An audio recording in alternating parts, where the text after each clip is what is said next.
50% ఎమ్మెల్యేలు మరియు ఎంపీల సంఖ్యను పెంచేందుకు కేంద్ర ప్రభుత్వం ఒక ప్రతిపాదన తీసుకొచ్చింది. రానున్న పార్లమెంట్ సెషన్లో దీన్ని బిల్లుగా ప్రవేశపెట్టి చట్టరూపం దాల్చాలని ప్రయత్నం చేస్తూ ఉన్నారు. అయితే ఒక సగటు భారతీయుడిగా, ఒక కామన్ మ్యాన్గా ఈ ప్రతిపాదన నేను పూర్తిగా వ్యతిరేకిస్తున్నాను.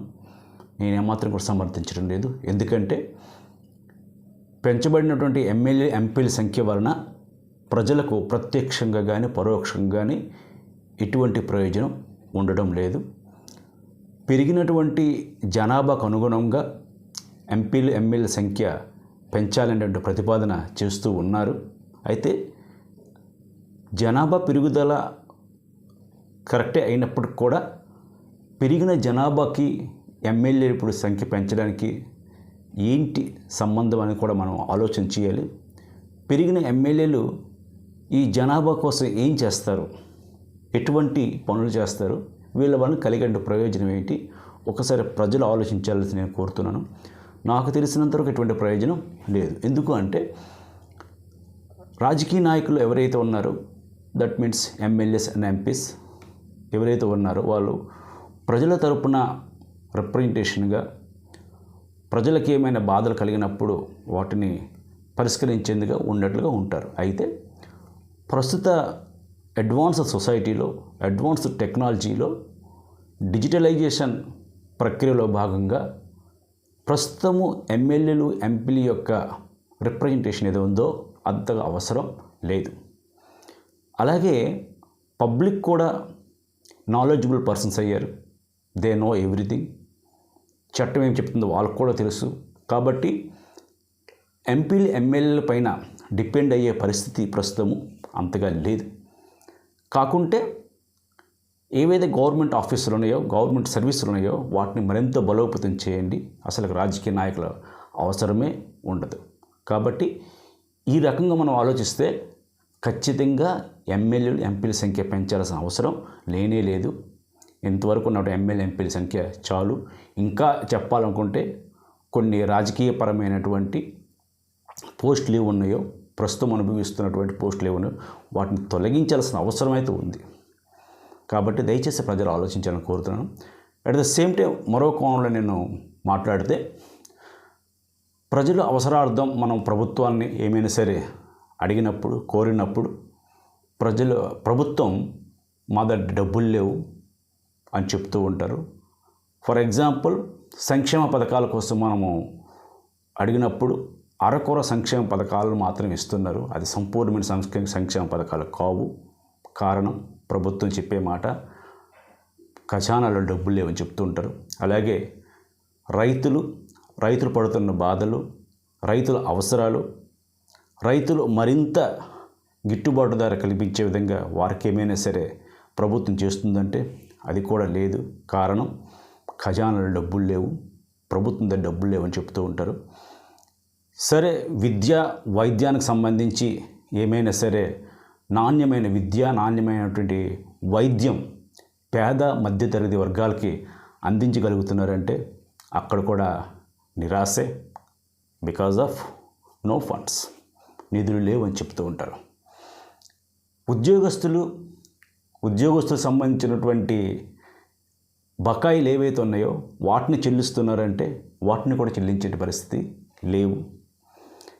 At the same time retire అయిపోయినటువంటి ఉద్యోగస్తుల యొక్క బకాయిలు కూడా చెల్లించే పరిస్థితులు ఈరోజు ప్రభుత్వాలు ఉన్నాయి. దానికి కారణం ఒక మాట చెప్తున్నారు, నిధులు లేవు కాబట్టి మేము చెల్లించలేకపోతామని చెప్తున్నారు. అలాగే మౌలిక వస్తువులైనటువంటి మౌలిక అవసరాలు, రోడ్లు, డ్రైనేజీ, లైటింగ్, వీటిని అయినా సరే సవ్యంగా చక్కగా చేస్తూ ఉన్నారంటే నో, అక్కడ కూడా సున్నా, అరకొర పనులు మాత్రం చేస్తున్నారు. జస్ట్ కంపారిజన్, వారికంటే మేము బాగా చేస్తాం, మాకంటే వారు దౌర్భాగ్యమైన స్థితిలో చేశారు అని చెప్పుకోవడం తప్ప ఎక్కడ కూడా సంపూర్ణమైనటువంటి పని ఎక్కడ కూడా చేయలేదు. దీనంతటి చెప్పే కారణం ఏంటంటే నిధులు లేవు అని చెప్తారు. మనం కూడా నిజమే నమ్ముతాం. రాజకీయ నాయకులు ఈ విషయంలో చాలా చాలా చాలా సక్సెస్ఫుల్ అయ్యారు. ఏదైనా మనకు సంబంధించి కాకుండా వేరే వర్గం వారు ప్రభుత్వంతో డిమాండ్ చేసినప్పుడు మా యొక్క డిమాండ్స్ నెరవేర్చండి, మా అవసరాలు నెరవేర్చండి, ఇదిగో మాకు ఇచ్చిన హామీలు ఇవి, ఈ హామీలు మీరు నెరవేర్చడం లేదని వాళ్ళు ఫైట్ చేస్తున్నప్పుడు పక్కనుండి మనము వాళ్ళ కోరికలు గుంతెమ్మ కోరికల్లో ఉన్నాయని మనం కామెంట్ చేస్తాము. అట్ ద సేమ్ టైం ప్రభుత్వం మీద ఎక్కడైనా డబ్బులు ఉంటాయి, ఎక్కడ తీసుకొచ్చి వాళ్ళ యొక్క కోరికలు తీరుస్తారని మనమే ప్రభుత్వం తరపు నుంచి ఫైట్ చేస్తాము. ఈ విషయంలో అన్ని రాజకీయ పార్టీలు కూడా బాగా సక్సెస్ అయ్యేవి. అంటే మన నుండే ఒక సమాధానం చెప్పించుకుంటాయి, డబ్బులు లేవు, ప్రభుత్వం దగ్గర డబ్బులు లేవు. సో మంచిదే, డబ్బులు లేవు. డబ్బులు లేనప్పుడు, నిధులు లేనప్పుడు, ఇప్పుడు మరలా మొదటికి వద్దాం. నిధులు లేనప్పుడు 50% ఎమ్మెల్యేలు ఎంపీలు పెంచుతూ ఉన్నప్పుడు, కేంద్ర ప్రభుత్వం ప్రతిపాదన తీసుకొస్తున్నప్పుడు మరి రాష్ట్ర ప్రభుత్వాల యొక్క బుద్ధి ఏమైంది? మీ దగ్గర డబ్బులు లేవు కదా, ప్రజల అవసరార్థం ఏ పని కోసం అడుగుతున్న డబ్బులు లేవు అని చెప్తూ ఉన్నప్పుడు మరి పెరిగినటువంటి ఎమ్మెల్యేలు ఎంపీల కోసం అయ్యేటువంటి ఖర్చు ఎంత అవుతుంది? వాటిని మీరు ఎలా భరిస్తారు? భరించే స్థితిలో లేనట్టే కదా. మరి ఈ ప్రతిపాదన మీరు ఎలాగ యాక్సెప్ట్ చేస్తారు? దాదాపుగా అన్ని రాజకీయ పార్టీలు కూడా దీన్ని యాక్సెప్ట్ చేశాయి. ఏ మీడియా సంస్థ కూడా మాట్లాడలే. ఆల్మోస్ట్ అనలిస్టులు ఎవరు కూడా దీన్ని ప్రస్తావన తీసుకురాలి. మరి వాళ్ళకి ఏం అర్థమైందో నాకే తెలియదు. జస్ట్ ఒకటి ఏంటంటే అది జనాభా పెరుగుదలకు అనుగుణంగా అవసరం లేదండి. Once upon a time people are not educated. There is no digitalisation. ఆఫీస్కి వెళ్ళాలన్నా, ఆఫీసర్స్తో మాట్లాడాలన్నా పబ్లిక్కి భయం. ఇప్పుడు ఆ పరిస్థితి లేదు, అంత పరిస్థితి లేదు. So they can do there works. ఏమన్నా వాళ్ళు చేసుకోగలరు. రాజకీయ నాయకుల అవసరం లేదు, ఇంకా అవసరమైతే తగ్గించవచ్చు. కానీ పెంచుతూ ఉన్నారంటే దాన్ని వ్యతిరేకించడం లేదు. అంటే ప్రజల యొక్క పనులకు మాత్రం డబ్బులు లేవు, వీళ్ళకి సంబంధించిన పనులు కాబట్టి వీళ్ళకి డబ్బులు వస్తున్నాయి, అంతే కదా. ఎందుకంటే వాళ్ళకి రాజకీయ ఉద్యోగ కల్పన జరుగుతుంది కాబట్టి వాళ్ళు దీన్ని వ్యతిరేకించరు. దానికంటే ఒక 100 ఉద్యోగాలు తీయండి. ఎందుకంటే ప్రస్తుతం ఉన్నటువంటి ఉద్యోగుల మీద పని ఒత్తిడి ఎక్కువ ఉంది, భారం ఎక్కువ ఉంది. పని ఒత్తిడి భారం ఎందుకు అంటానంటే ఎవరైనా ఉద్యోగి పదవి విరమణ చేసినా లేదా చనిపోయినా ఆ స్థానంలో కొత్త ఉద్యోగి వెంటనే రాడు. మరి ఆ పనిని ఎవరు చేస్తారు?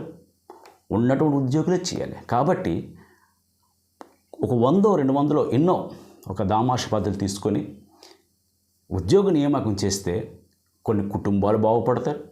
అలాగే సహ ఉద్యోగస్తుల మీద బర్డెన్ తగ్గుతుంది. అలాగే క్వాలిటీ ఆఫ్ సర్వీస్ అనేది అందించబడుతుంది.